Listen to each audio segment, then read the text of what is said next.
हो या इकडं.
विषय तो त्यांचा झाला नारायण.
स्थळी कीर्तन रूपी सेवेकरता घेतलेला अभंग महान भगवत भक्त श्रीमंत संत वैराग्याचे महामूर्ती, वैराग्याचे ज्वलंत प्रतीक असणारे, सदैव वैकुंठाला जाणारे, पाचव्या वेदाचे निर्माते, विश्ववंदनीय जगद्गुरु तुकोबाराया, तुकोबारायांचा 4 चरणांचा भक्ताची महती प्रतिपादित करणारा प्रस्तुत अभंग आजच्या सेवेकरता घेतलेला आहे. विठ्ठल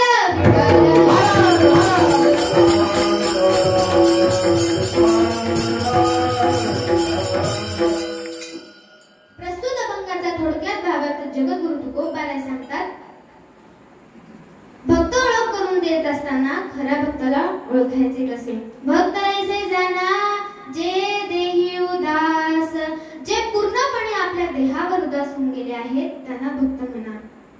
गेले आशा पाश निवारोणी, ज्यांना कुठल्याही प्रकारची आशा नाही, ज्यांच्या जीवनातून पाश समूळपणे नष्ट होऊन गेले आहेत त्यांना खरं भक्त म्हणा.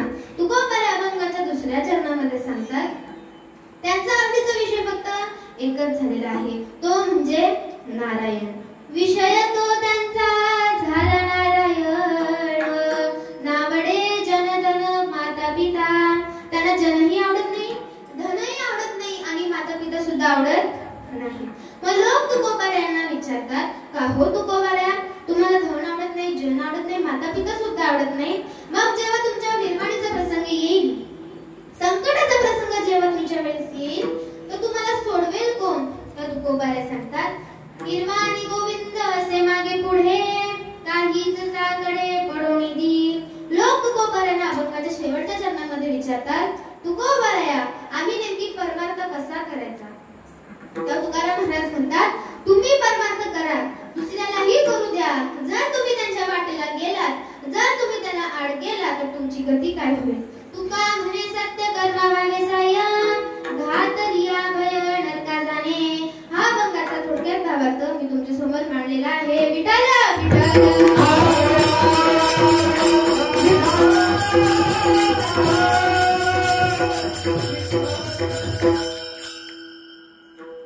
कीर्तन सुरुवात करण्यापूर्वी थोडा परिहार देणं गरजेचं आहे.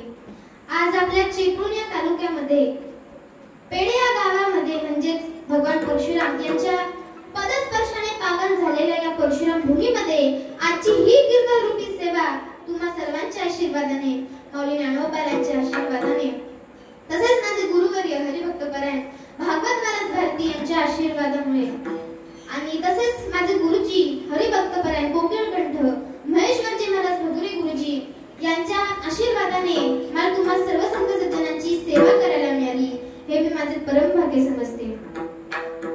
ही सेवा माझ्या पदरात पडावी म्हणून कायम प्रयत्नशील असणारे आपल्या गावातील प्रतिष्ठित व्यक्तिमत्व श्री दशरथ पडवेकर यांचे मी खूप खूप आभार मानते.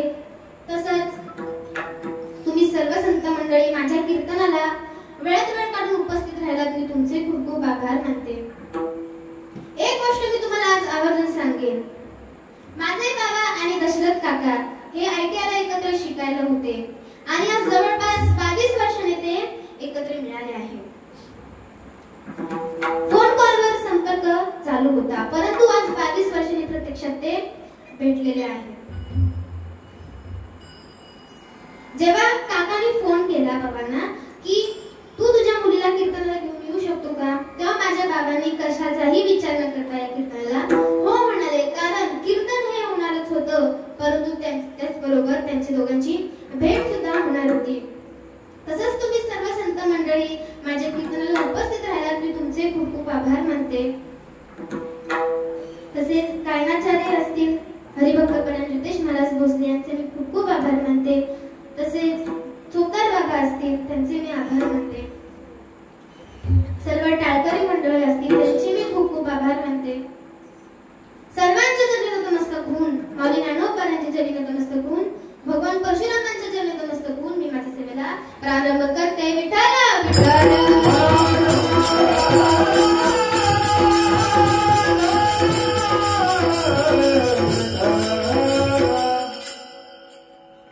कीर्तन सुरुवात करण्यापूर्वी माझ्या काही सूचना आहेत. पहिली सूचना, कीर्तन चालू असताना कोणीही बडबड करणार नाही. दुसरी सूचना, कीर्तन चालू असताना कुणीही मधून उठून जाणार नाही.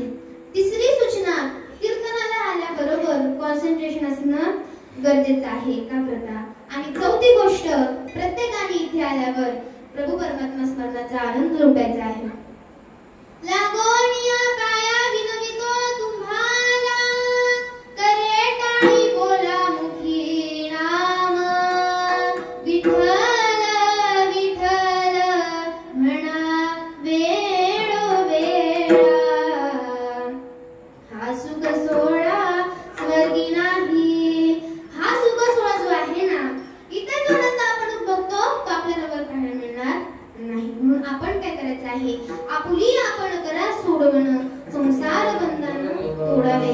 कारण स्वर्गातले देव इच्छा व्यक्त करतात, स्वर्गीचे अमर इच्छिता ती देवा, मृत्यूलोकी भावा जन्मा विठ्ठल विठ्ठल.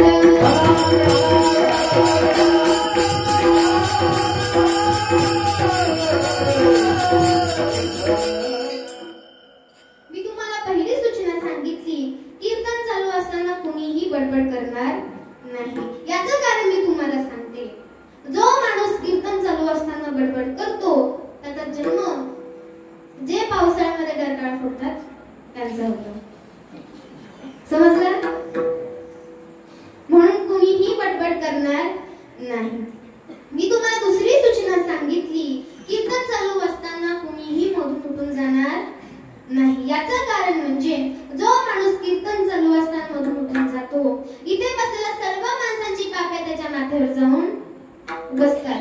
मग आता त्याचं तरी ठरवायचं इथे बसायचं की घरी जाऊन. लहान मुलांना तुम्ही सुद्धा शांतचित्तेने कीर्तन ऐका, कारण मी ह्यांना खूप घाबरते बरं का. आपण म्हणतो ना, मुलं हे देवाघरची फुलं असतात. देवाघरची फुलं तर ती असतातच, परंतु ह्यांचं एक वैशिष्ट्य आहे. एके ठिकाणी ना आम्ही एक भजन करायला गेलो होतो आणि भजन रात्रीचं होतं म्हणून एका घरी आमची राहायची व्यवस्था झाली होती. आम्ही त्या घरामध्ये गेलो आणि मी बघितलं की एक लहान मुलगा होता 5-6 वर्षाचा आणि तो टीव्ही बघत होता. मला सांगा, तो टीव्हीवर काय बघत असेल? कार्टून. त्यांचा आवडीचा विषय कार्टून. तो कार्टून बघत होता. मी त्याला विचारलं, बाळा 2 मिनिटं बातम्या लावतोस का? तो मला म्हणाला, तुम्ही कोण आहात?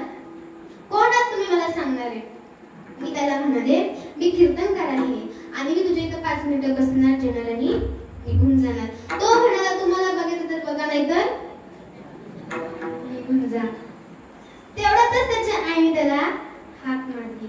हाक मारल्याबरोबर तो रिमोट इथंच फेकून आत पडून जातो. आता मला वाटलं की मी आरामात बातम्या बघू शकते. मी आता रिमोट हातात घेतला. मी चॅनल चेंज करते, चॅनल चेंजच होत नव्हतं. अक्षरशः चॅनल चेंज करून कंटाळले तरी चॅनल चेंज होत नव्हतं. आता भजनाची वेळ झाली होती. मी भजनाला येऊन बसले आणि तोच मुलगा माझ्या समोर येऊन बसला आणि मला विचारलं, माऊली चॅनल चेंज झालं का? मी म्हणाले, नाही झालं. तो म्हणाला, कसा होईल? रिमोटची सेल तर माझ्या खिशातच आहे. म्हणून एक खूप आगाव असतात, त्यांच्यावर बारकाईने लक्ष ठेवावं लागतं. विठ्ठल विठ्ठल.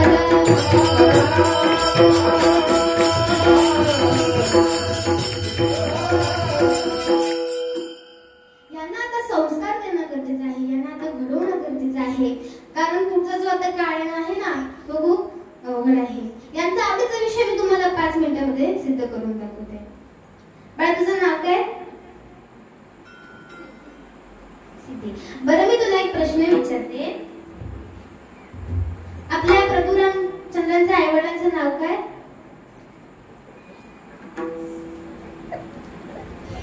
कोणाला याचं उत्तर येते?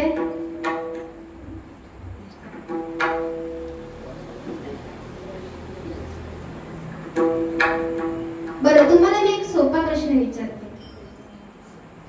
3 वर्षांपूर्वी रिलीज झालेला एक पिक्चर, एक मराठी पिक्चर, आणि त्या पिक्चरचं हिरोईनचं नाव होतं आर्ची आणि हिरोचं नाव होतं प्रश्न. त्या पिक्चरचं नाव काय? सांगा लवकर, जोरात बोला. टाळ्या वाजवायच्यासाठी.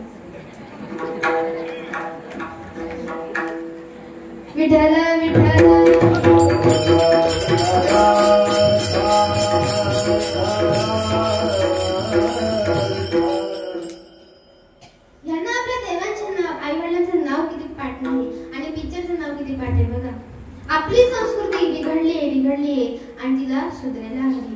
कधी सुधारणार आपली संस्कृती, ह्यांना त्या नामाची गोडी लागणार कधी? परमार्थ करणं गरजेचं आहे, देवाच्या नामाची गोडी लागणं गरजेचं आहे. कारण पुढचा जो काळ येणार आहे ना, तो खूप अवघड आहे. कधी लागे वेड्या तुला गोडी अभंगाची, कधी लागे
गोडी आपल्याला लागायला पाहिजे.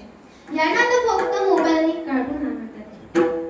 मोबाईल देण्याऐवजी, टीव्ही पाहण्याऐवजी तुम्ही एक काम करा, यांच्याकडे तुम्ही हरिपाठाचं पुस्तक द्या. हरिपाठ जर तुम्ही यांच्याकडून पाठ करून घेतला नाही तर पुढे सत्य होतील की नाही हा मोठा प्रश्न आहे. हरिपाठ कीर्ती मुखे जरी गाय, पवित्र होय देव त्याचा.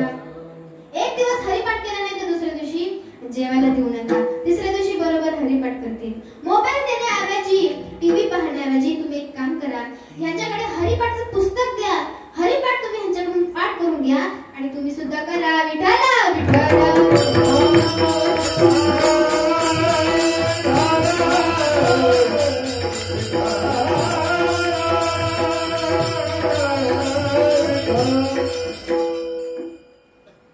अभंगाकडे वळण्यापूर्वी मी तुम्हा सगळ्यांना एक प्रश्न विचारते.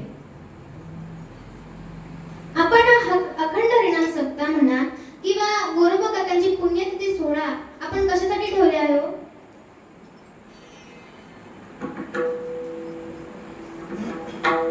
ज्याप्रमाणे बीएड झालेल्या शिक्षकाला जेव्हा ट्रेनिंगला पाठवतात तेव्हा विद्यार्थ्यांना अशा प्रकारे शिकवायचे आहे, त्या प्रकारचं त्यांना ज्ञान तिथं दिले जातं. त्याच प्रकारे अखंड हरिनाम सप्ताह हा सुद्धा एक ट्रेनिंगचा पिरियड आहे. त्यावेळेस हरिपाठ कसा करायचा, कीर्तन कसं श्रवण करायचं, ज्ञानेश्वरीच्या ओव्या कशा वाजवायच्या, मृदंग कसा वाजवायचा, टाळ कसा वाजवायचा, ह्या सर्व गोष्टी आपल्याला तिथं शिकायला मिळतात. ह्या गोष्टी माझ्यासाठीच आहेत, माझं उत्तर त्यामध्येच आहे अशी शुद्ध भावना आपली असायला पाहिजे. विठ्ठल विठ्ठल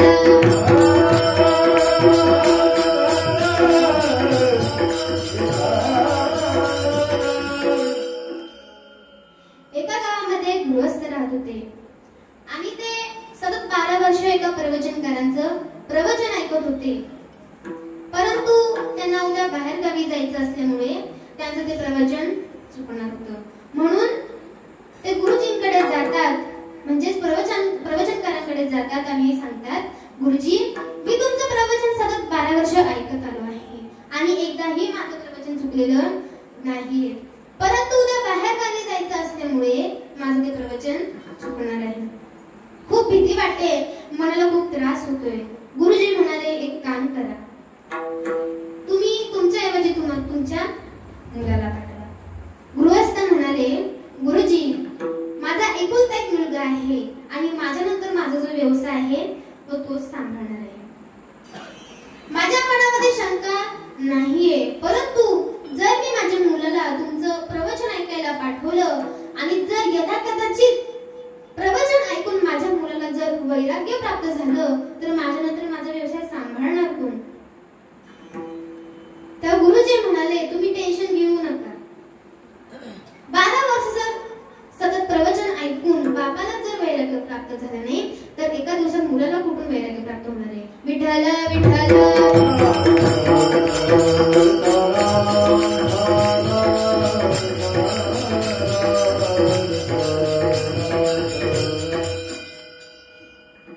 खरं पाहिलं तर हा आपला महाराष्ट्र आहे ना, तो शिवरायांचा महाराष्ट्र आहे आणि हा महाराष्ट्र म्हणजे संतांची भूमी आहे आणि या भूमीमध्ये अनेक जाती धर्माचे संत होऊन गेले आहेत. त्यातील निवृत्ती, ज्ञानदेव, सोपान मुक्ताराई, एकनाथ नामदेव, तुकाराम, सावतामाळी आणि गोरोबा काका तसेच जनाबाई ज्यांसारखे महिला संत होऊन गेले आहेत. आणि या सर्वांनी एकत्र येऊन ज्ञानदेवी रचिला पाया, उभारले देवालया. आणि या संप्रदायाचे कळस तुकोबराय झाले आणि या सर्व संतांनी एकत्र येऊन या संप्रदायाला भगवा ध्वज दिला. का म्हणून दिला असेल? याचं कारण फक्त एकच आहे. उडते हे जण न देखवे डोळा, येतो कळवळा म्हणून या. उभारीला ध्वज तिन्ही लोकावरी, ऐसी चराचरी कीर्ती ज्याची. ते हे निवृत्तीनाथ ज्ञानेश्वर सोपान, मुक्ताबाई ज्ञान दीप्ती कळा. विठ्ठल विठ्ठल.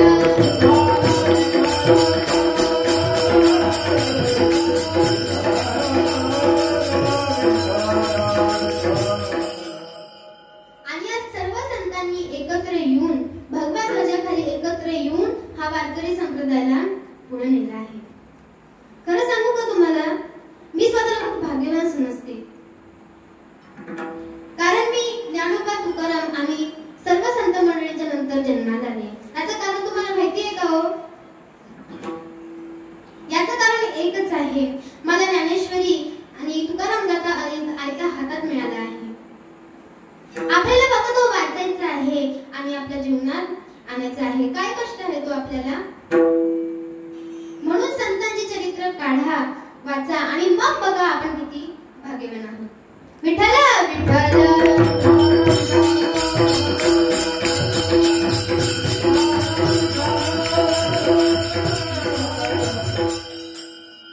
त्यातलेच एक संत होऊन गेले ते म्हणजे गोरोबा काका.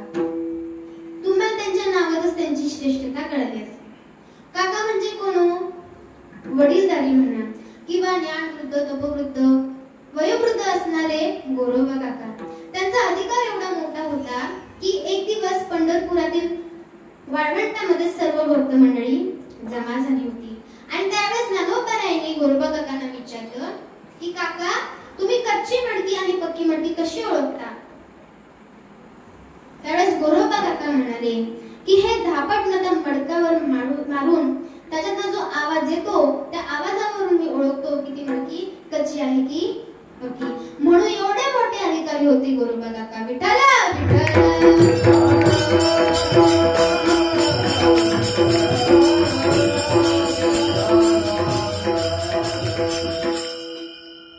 आज भक्तपाल अभंग निवडायचे कारण म्हणजे गोरोबा काका हे विठ्ठलाचे परमप्रिय भक्त होते. मला सांगा, संतांचे समाधी सोहळे किंवा पुण्यतिथी सोहळे आपण कशाला साजरे करायचे हो? संतांचं वर्णन करण्याचे अनेक फायदे आहेत. ज्ञानोबारायांनी सांगितले आहेत, तुकोबारायांनी सांगितले आहेत. माऊली सांगतात, तैसे हरपले आपण पे पावे, तै संता ते पाहता दिवसावे, म्हणून मानावे ऐकावे तेची सदा. संतांचं वर्णन पहिले आपण ऐकायचं, मग दुसऱ्यांना सांगायचं आणि भरपूर वेळा ऐकलं आणि सांगितलं की आपल्याला संत दिसतात. विठ्ठल विठ्ठल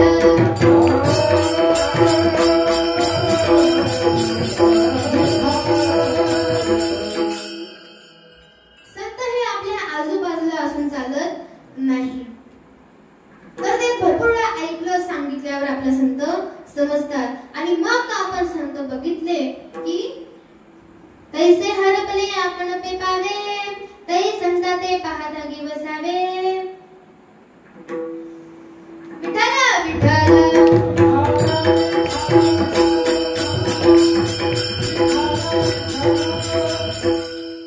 संतांचं वर्णन केल्यावर अनेक फायदे होतात. तुकाराम महाराज सांगतात, संतांचं वर्णन जर आपण केलं तर आपण पुण्यवान होतो.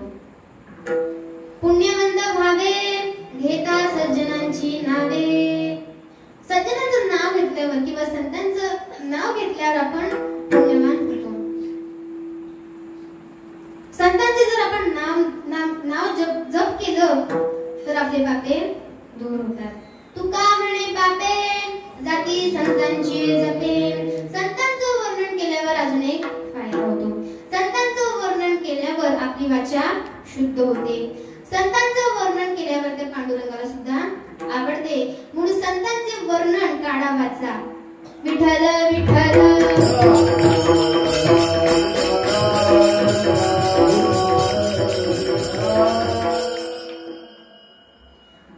आता आपण अभंगाकडे वळूया. भक्त ऐसे जाना जे देही उदास, गेले आशा पाश निवारोणी. विषय तो त्यांचा झाला नारायण, नावडे जनधन माता पिता. या अभंगामध्ये वर्णन करणारे जगद्गुरु तुकोबाराय आहे. आणि वर्णन करत असताना वर्ण विषयाची किंमत ही वर्णन करणाऱ्यावर अवलंबून असते. कोणी कोणाचं वर्णन करावं? एखाद्या हिंदकेसरी पैलवानाचं आपण वर्णन करायला गेलो तर ते युगाचंच एखादा चहा पिणाऱ्याने किंवा बिडी भांडणाऱ्याने केलं तर ते योग्य पद्धतीचं वर्णन होणार आहे का हो? पैलवानाचं वर्णन करण्याकरिता तोही तसाच थोडीचा पैलवान असावा लागतो. सुभाषितकार सांगतात, उष्णाणांचे गृहे लग्नम गर्दभा शांती पाठका परस्परम प्रशंसन्ति अमरूपमोध्वनी. एकदा काय झालं, उंटाच्या घरी लग्न ठरलं. मग आता मला सांगा, ते लग्न कोणाचं असेल? उंटाचं. मग आता मंगलाष्टक म्हणण्याकरिता गाडोदादाला आमंत्रित केले. मग गाडवाने मंगलाष्टक म्हणायला सुरुवात केलं. मंगलाष्टक ऐकल्याबरोबर उंटादादा त्या गाढवाचं वर्णन करायला लागतात. वा वा, काय स्वर आहे, काय आवाज आहे, किती गोड आवाज आहे. आता मला सांगा, गाढवाचा आवाज ऐकण्यासारखा आहे का हो? तो आवाज ऐकला की उठून जावं वाटतं, असा आवाज आहे गाढवाचा. मग आता गाढवानेही विचार केला, एवढा मोठा माणूस जर आपलं वर्णन करतोय तर आपणही त्याचं वर्णन केलंच पाहिजे. मग असं वर्णन करायला सुरुवात झाली की ते गाढवदादा ते उंटाला म्हणतात, वा वा, काय शरीर आहे, काय खांदा आहे, काय पाय आहे. आता मला सांगा, उंटदादाचं वर्णन करण्यासारखं एक तरी असा अव्यय चांगला आहे का हो? माऊली सांगतात, करे आचा ठाई चांग कैसे तया निटंग. या दोघांच्या वर्णन करण्यामध्ये काहीही तथ्य नाही. परंतु इथं तुकाराम महाराज वर्णन हे भक्ताचं करतात. ते अतिशय योग्य पद्धतीचं वर्णन आहे.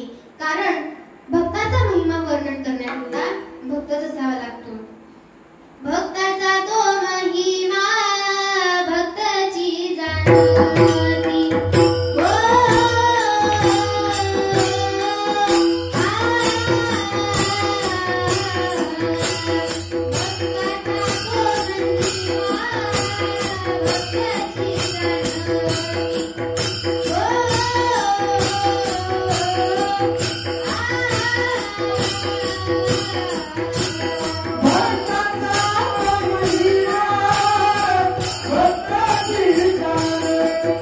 Oh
भगवंताच्या भक्तीमध्ये एकरूप होऊन जातो.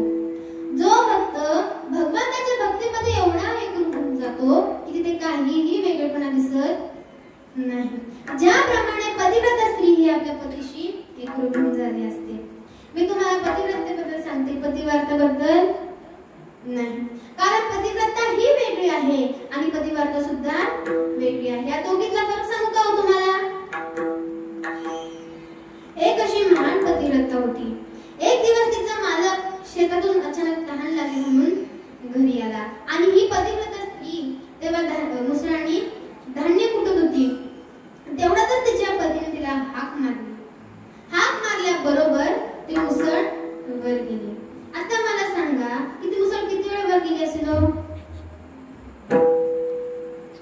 ती बाई पाणी आणेपर्यंत ती मुसळ वरच थांबली. मग पुन्हा त्या बाईने मुसळाने धान्य कुटायला सुरुवात केली आणि हा सगळा प्रकार शेजारच्या बाईने बघितला आणि ती बाई या पतिव्रता स्त्रीला विचारू लागले की तू हे कसं काय केलं? मला पण सांग ना. पतिव्रता स्त्री म्हणाली, मी हे काहीही केलेलं नाही, हे तर आपोआपच घडलेलं आहे. ती बाई म्हणाली, ठीक आहे, मी ही उद्या माझ्या नवऱ्यावर हे करून बघते. दुसऱ्या दिवशी त्या बाईचा नवरा घरी येतो. तिने त्याला दारातच थांबवले आणि म्हणाली, तुम्ही माझ्याकडे पाणी मागा, मी तुम्हाला पाणी देते. हा आश्चर्यचकितच झाला. तो म्हणाला, आज कुठून देव पावला? तेवढ्यात ती बाई मुसळाने धान्य कुटायला बसली होती. जसं याने हिच्याकडे पाणी मागितलं तसं ती मुसळ वर गेली. आता त्या बाईला वाटलं की त्या पतिव्रता स्त्रीप्रमाणे ती मुसळ वरच थांबेल. जेव्हा ती बाई मुसळ वर बघायला गेली तेवढा ती मुसळ डायरेक्ट खाली आली आणि नाकावरच आदळली. आता पुढे तुम्हाला सांगायची गरज आहे का हो? नाकाचा भोगा झाला. सांगायचं तात्पर्य माझे एकच आहे, पतिव्रता किती श्रेष्ठ असते. ती परमात्म्यावर सुद्धा सत्ता गाजवत असते. तुका म्हणे पतिव्रता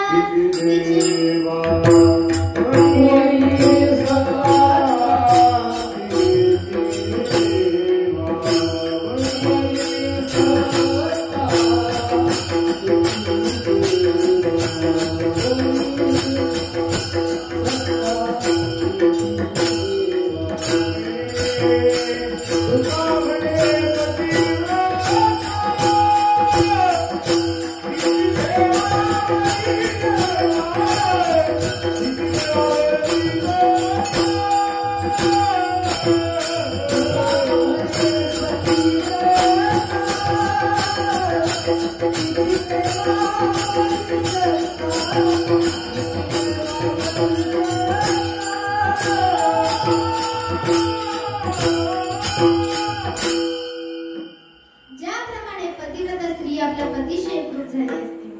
किती एकरूप झाली असते? मी तुमच्या समोर एक उदाहरण सांगते. धुंडामालास देगलूरकर तुम्हाला माहितीये? तुम्ही सर्च करून बघा.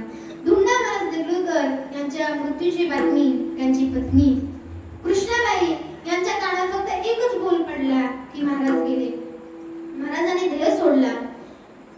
हा बोल कृष्णाबाईच्या कानावर पडताच कृष्णाबाईने सुद्धा देह सोडला. याला उत्तम पतिव्रता म्हणायचं. तर किती पती सन्मान झाल्या असतील त्याच प्रकारे भक्त हे देवाशी एकरूप झाले असतील. तर पतिव्रतेप्रमाणे पतिव्रते जैसा व्रतार प्रमाण आम्हा नारायण तैसा परी विठ्ठल विठ्ठल.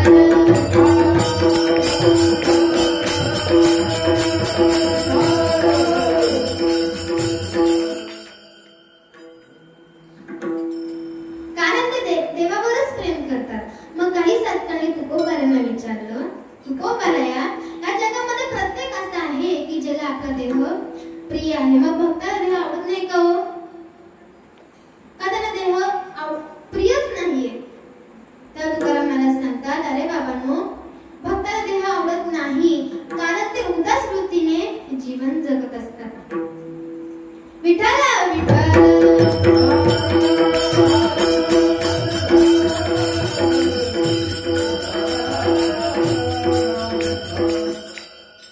माझ्या ताई दादांनो, आजचा हा दिवस आहे, हा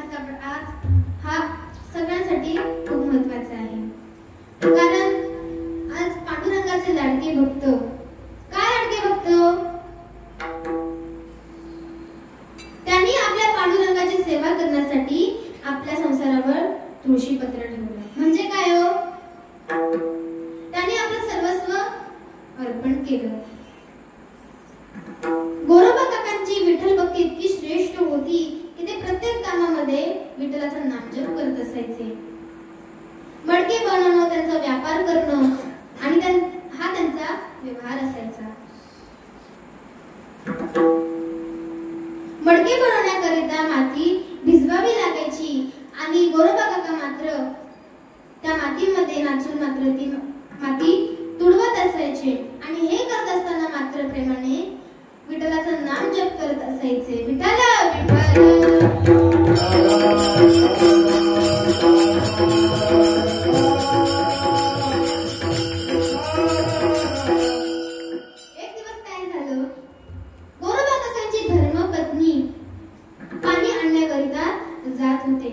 आणि ते आपलं छोटंसं बाळ गोरोबा काकांजवळ ठेवून जातात आणि त्यांना सांगतात की मी पाणी आणेपर्यंत बाळावर लक्ष ठेवा. हे सांगितल्या बरोबर गोरोबा काकांची पत्नी निघून जातात. परंतु गोरोबा काकांनी हे काही ऐकलेलं नसतं. आता मात्र गोरोबा काकांचं भजन रंगात आलेलं होतं आणि त्या आवाजाने ते बाळ गोरोबा काकांचं बाळ त्यांच्या जवळ येतं. कारण ते बाळ सुद्धा पांडुरंगाच्या भक्ताचं होतं, नाहीतर आपली पोरं. वडील माळा करायला बसले तर माळ सोड, देवच उचल आणि वडिलांच्या डोक्यावरच बस, हे आपल्या पोराचे पराक्रम.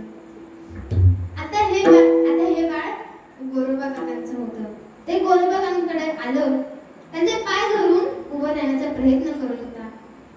परंतु नामस्मरणाची ताकद एवढी होती की गोरोबा काकांच्या ते लक्षात आलं नव्हतं आणि जे व्हायचं होतं ते झालं.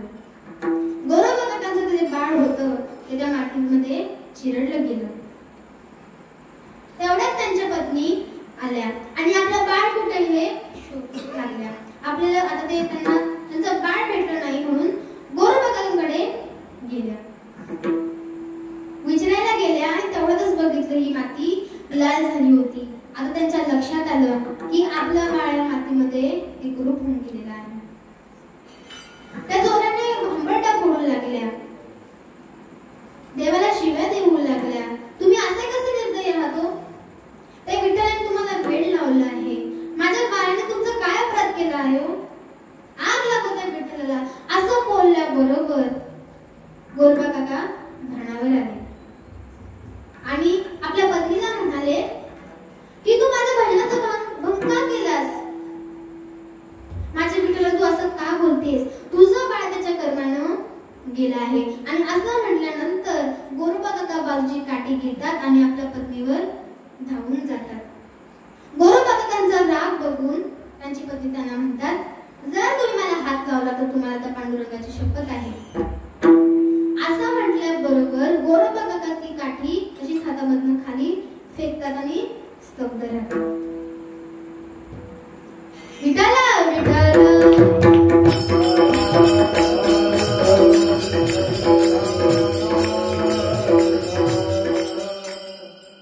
गोरोबा काका आता त्यांच्या पत्नीकडे बघतही नव्हत्या, बोलतही नव्हते. त्यांच्या पत्नीने त्यांना पुष्कळ विनवण्या केल्या. तेव्हा गोरोबा काका म्हणाले की मी माझ्या पांडुरंगाची शपथ मोडणार नाही. आता त्यांच्या पतीला खूप दुःख झालं. त्यांना कळलं की आपला वंश बुडलेला आहे. आता आपल्याला आता मूळ होणं सोपं नाही. म्हणून त्यांना एक युक्ती सुचली. ती म्हणजे त्यांनी आपल्या धाकट्या बहिणीशी स्तब्ध त्यांचं लावून दिलं. लग्न झाल्यानंतर सासरे गोरोबा काकांची समजूत काढतात. माझ्या दोन्हीही मुलींना सारखंच वागवा, काहीही भेदभाव करू नका. हे बोलल्यानंतर गोरोबा काका आपल्या दोन्ही पतींना घेऊन घरी येतात.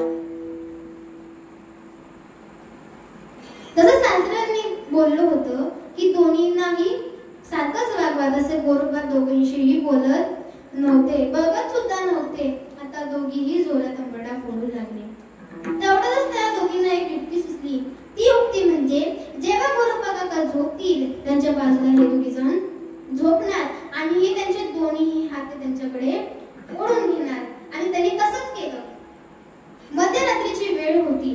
गोरोबा काका झोपले होते आणि त्यांचे दोन्हीही पत्नी गोरोबा काकांच्या जवळ जाऊन झोपले. त्यानंतर गोरोबा काकांचे दोन्हीही हात त्याने त्यांच्याकडे ओढून घेतले आणि हे करत असताना गोरोबा काकांना मात्र जाग आली. गोरोबा काकांना कळालं की आपल्या या दोन्ही हातांमुळे आपल्या पांडुरंगाची शपथ मोडली आहे. म्हणून त्यांनी काय केलं, त्यांनी बाजूचं शस्त्र घेतलं आणि आपले दोन्ही हात तोडून टाकले. विठ्ठल विठ्ठल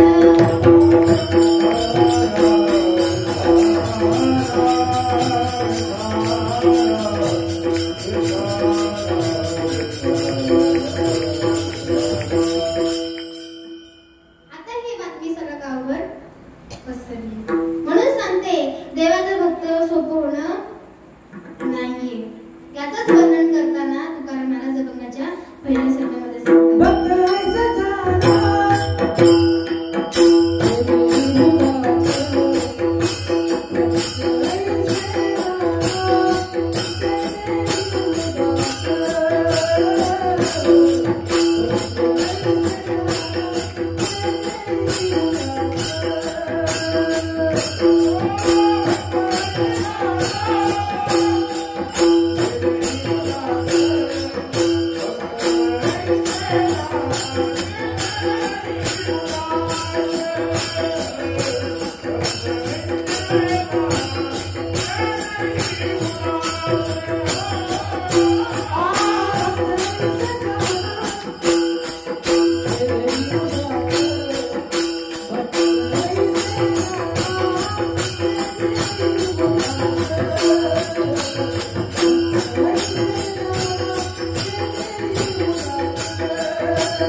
होते, कारण त्याचा विषयच नारायण झालेला होता. नावडे जनार्दन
गोरोबाकाकांचा विषय नारायण झालेला होता म्हणून ते सुद्धा पंढरपूरला जायला निघाले होते. आता पंढरपूरच्या वाळवंटामध्ये नामदेवरायांचं कीर्तन होतं. त्या कीर्तनामध्ये सर्व संत मंडळी जमा झाली होती. आता गोरोबाकाका सुद्धा त्या कीर्तनाला येऊन बसले. आता मात्र नामदेवरायांचं कीर्तन हे रंगात आलं होतं. नामदेवरायांनी सगळ्या संत मंडळींना आपले हात वर करून टाळ्या वाजवायला सांगितले. आता मात्र गोरोबाकाका लाजले. नामदेवराय गोरोबाकाकांना म्हणतात की तुटलेले हात वरती करा. मग आता गोरोबाकाकांनी हात वरती केले. जेव्हा हात वरती केले तसेच गोरोबाकाकांना हात फुटले आणि त्या पांडुरंगाची आकार दिला म्हणजे त्यांचा बाळ म्हणजेच गोरोबाकाकांचं बाळ सुद्धा त्यांना त्या कीर्तनामध्ये भेटलं. विठाला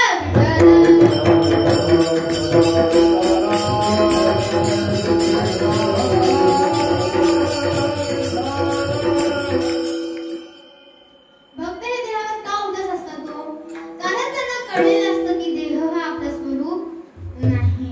तुमचं आमचं वेगळं आहे. आपण या देहाला खरं समजतो, या देहाला सत्य समजतो आणि या देहाचा आदर करत पूर्ण आयुष्य घालवून बसतो. माऊली सांगतात जे प्राणी कामी भरू देहाची बरी आदरू म्हणून पडिला विसरू आत्मबोधाचा. तसं पाहिलं तर हा देह आपला नाही, परंतु अज्ञानाने आपण या देहाला माझं समजलं. कारण जर तो आपला असता तर तो आपल्याला सोडून गेला असतं का हो? विठाला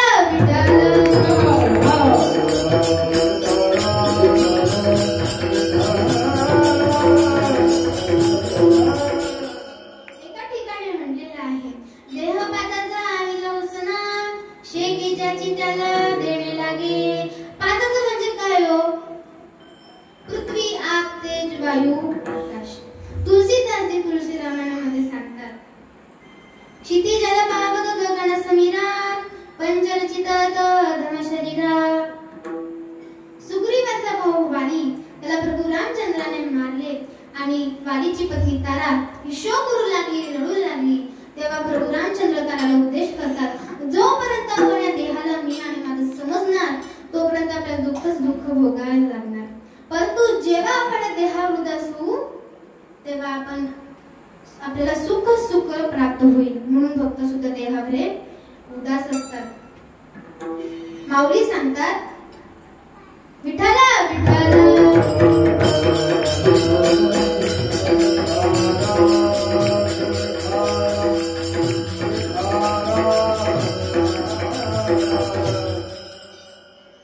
सज्जनांनो नीट ऐका. काही वस्तू द्वेष असतात, काही वस्तू उदास्य असतात, काही वस्तू प्रिय असतात आणि काही वस्तू अतिप्रिय असतात. जगात जेवढ्याही वस्तू आहेत त्यातील 4 प्रकार. 5वी वस्तू आपल्याला बघायला मिळणार नाही. अतिप्रिय हे काय असं तुम्ही म्हणाल तर ते असतं आपलं स्वरूप.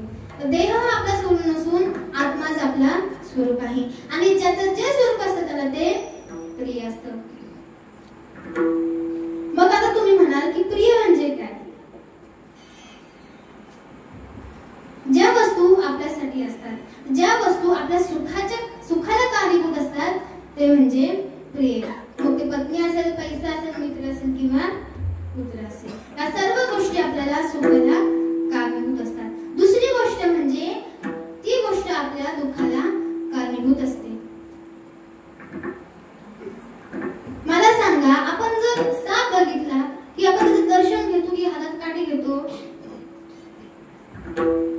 हातात काठी घेतो.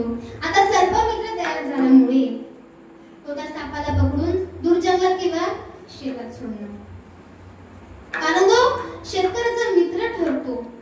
परंतु विंचाला बघितल्यावर असं कधी होतं का? श्री संतांची माता चरणावरी साष्टांग हे करी दंडवत, असं कधी घडलं आहे का हो? तुम्ही कधी विंचू मित्र मंडळ पाहिलं का? ज्याप्रमाणे विंचू हा दणका दिल्याशिवाय राहत नाही, त्याचप्रमाणे असे जगामध्ये असे भरपूर माणसं आहेत जे की दणका दिल्याशिवाय राहत नाही. विठ्ठल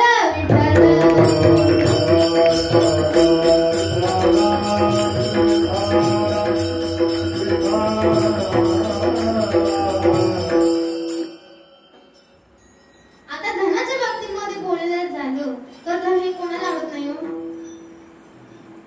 धन हे सर्वांनाच आवडते आणि ते कोणत्याही प्रकारे प्राप्त केले जाते. परंतु तुकाराम महाराजांना धन हे आवडत नाही, कारण धनासाठी माणसं त्यांचं प्राणही देऊ शकतात. एका गावामध्ये एक पाटील होते. पाटील या गावाचे नाही, एका गावाचे पाटील होते आणि ते अतिशय कंजूस होते. त्यांनी कधी सप्त्याला पावती फाडलेली नाही, कधी दान धर्म केलेला नाही. असे पाटील, त्या पाटलांकडे गावातली लोक आली आणि पाटलांना विचारलं, पाटील आम्ही उद्या सकाळी पंढरपूरला चाललोय, तुम्ही सुद्धा येताय का हो? आता पाटलाने विचार केला, जर आपण ह्याच्यासोबत गेलो तर आपले पैसे खर्च होणार आहे आणि जर आपण ह्याच्यासोबत गेलो नाही तर आपली इमेज खाली होईल. ते म्हणतील गावचा पाटील असून सुद्धा हा आलेला नाही. म्हणून भरपूर विचार केल्यानंतर पाटील पण त्यांच्यासोबत पंढरपूरला निघाला. पंढरपूरला गेल्याबरोबर पाटलाने सगळ्यात अगोदर चंद्रभागेचं स्नान केलं. जेव्हा पाटील चंद्रभागेचं स्नान करायला गेला तेवढ्यात देवाने विचार केला की आजपर्यंत पाटलाने कधीही दान धर्म केलेलं नाहीये, कोणालाही कधी सत्कार्य केलेलं नाही. मग आज आपण या पाटलाची फजिती करूया.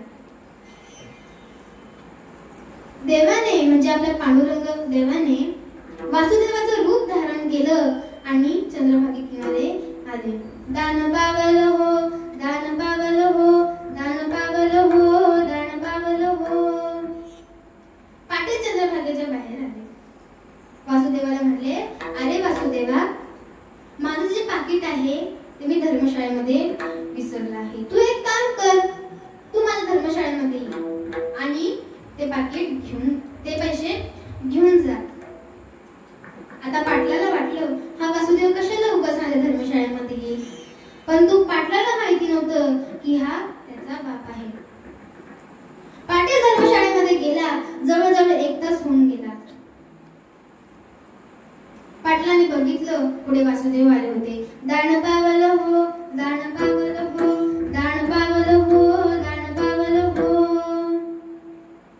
असं म्हटल्याबरोबर आता पाटील घाबरला. पाटील म्हणाला की हा माझा तिथंही पाटलाग सोडत नव्हता, इथंही सोडत नाहीये.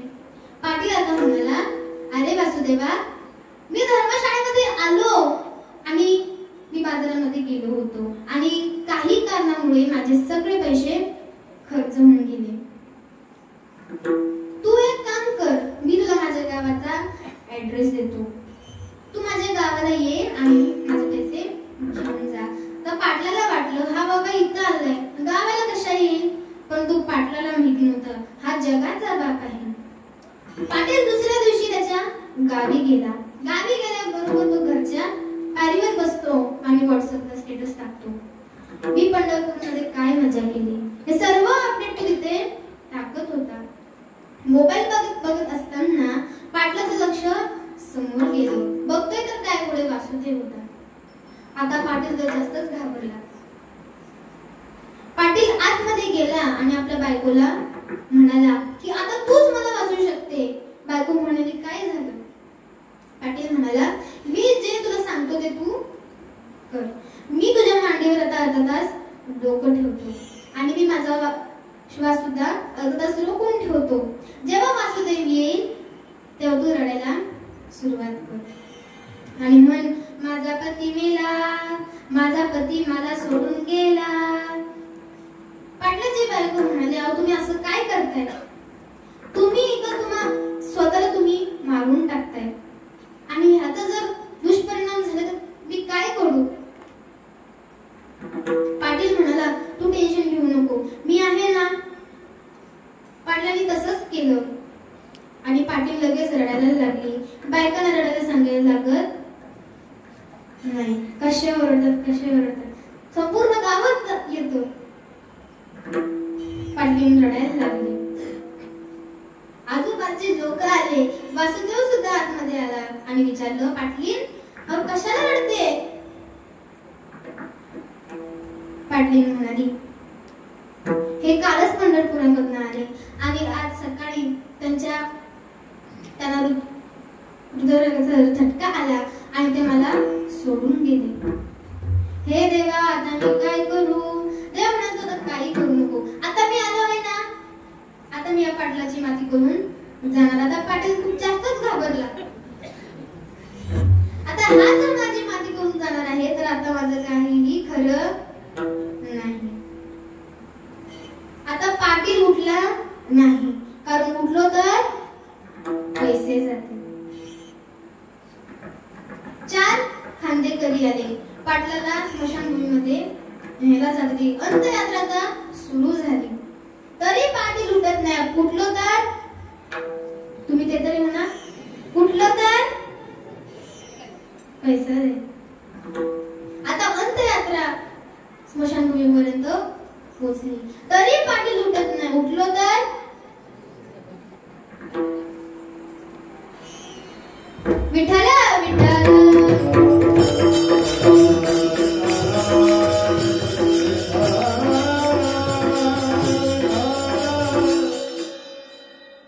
आता तिथं लाकडं ठेवली.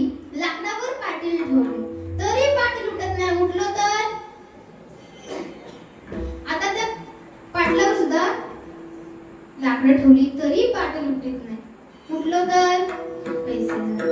आता देवाने रॉकेल घेतलं रॉकेल आणि त्या लाकडावर गुंतलं तरी पाटील उठत नाही. उठलो तर आता देवाने माझीची काडी घेतली, माझीची काडी ओढली आणि त्याच्यावर टाकली. अक्षरशः पाटलाला चटके लागत होते तरी पाटील उठत नाही. उठलो तर एवढा कंजूस होता पाटील. आता आपला देव दयाळू आहे, प्रेमाळू आहे. देवाने विचार केला कशाला उगाच आपण याचा जीव घ्यावा. देव म्हणाला पाटील उठ, तुझा पैसा सुटला. पाटील म्हणाला यो पट्टा उडला. विठाला विठाला.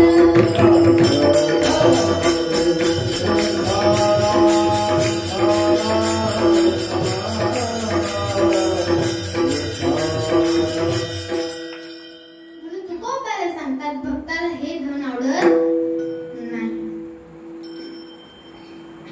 मग आता तुम्ही विठाला विठाला.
नाही करता आलं तर करू नका, पण कोणाच्या आयुष्याचा किंवा कोणाच्या वाट्याला काटा तरी बनून राहू नका, कारण दुसऱ्या करतात खोदला जो खड्डा असतो तो आपल्या करताच असतो. म्हणून सत्कर्म करून सत्कर्माला सहकार्य करा.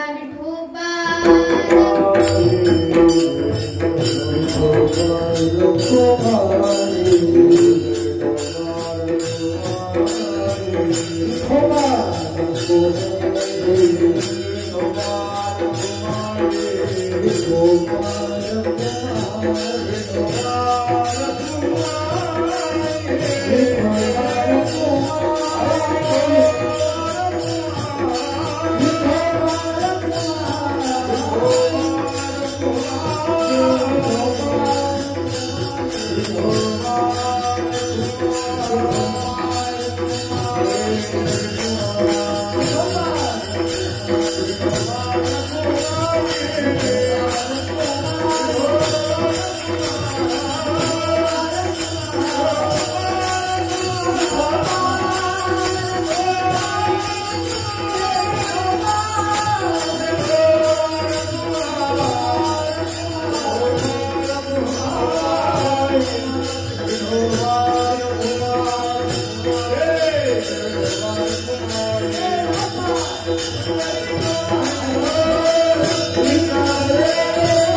भगवान परशुरामांचे चरण अर्पण करून